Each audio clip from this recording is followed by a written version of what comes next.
Europe Soir, TV Média. TV Média avec Eva Rock. Bonsoir Eva. Bonsoir Nicolas, bonsoir à tous. Alors Médiamétrie vient de dévoiler aujourd'hui même son étude sur les chaînes thématiques. C'est une étude qui n'est publique 2 fois par an seulement et il y a des surprises. Oui, alors vous savez que tous les jours à 9h le matin on reçoit les audiences des chaînes de la TNT, mais la situation est vraiment différente pour les chaînes thématiques payantes. Médiamétrie effectivement publie que 2 fois par an une étude globale et le premier constat c'est d'abord le recul du nombre de personnes qui sont abonnées à une offre payante. En un an on passe ainsi de plus de 12 millions à 10 600 000 téléspectateurs, soit une baisse quand même de 11,9%. Le nombre d'abonnés à CanalSat notamment a reculé en particulier de 9,6%.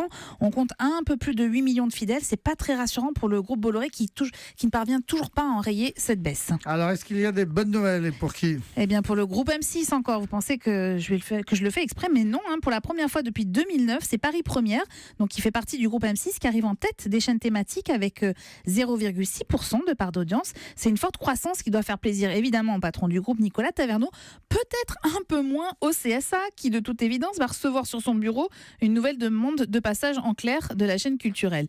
En deuxième position, on retrouve Canal+ Sport dont la moyenne mensuelle est toutefois à la baisse aussi pour la troisième chaîne Téva qui est talonnée par RTL9.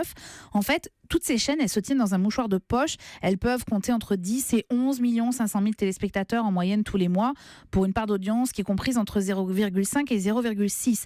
Mais sur la centaine de chaînes thématiques qui sont mesurées, beaucoup sont en dessous des 0,2%. Eva, comment est-ce que vous expliquez qu'il y a de moins en moins d'abonnés aux chaînes payantes ? En grande partie à cause de la crise économique. En fait, on sait très bien que les premiers postes d'économie dans un foyer, c'est la presse. On achète moins de journaux, moins de magazines, et puis les télés payantes. Alors, sans parler de Canal+, qui a perdu une partie de son public, d'abord parce que l'abonnement est cher, déceptif parce que vous avez la concurrence beIN pour le sport, et puis les plateformes de type Netflix pour tout ce qui est séries et cinéma. Donc, il n'y a pas cette exclusivité que Canal+ offrait jusqu'à présent. Et puis enfin parce que la grève d'e-télé a également fait fuir un certain nombre d'abonnés.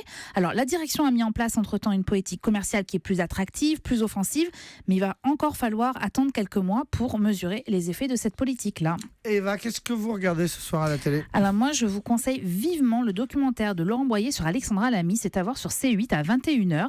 C'est un film qui est construit à partir des témoignages de sa famille, des amis qui sont comédiens, des extraits de pièces, de films dans lesquels elle a joué, des films de famille aussi, certains qu'elle n'avait pas vus.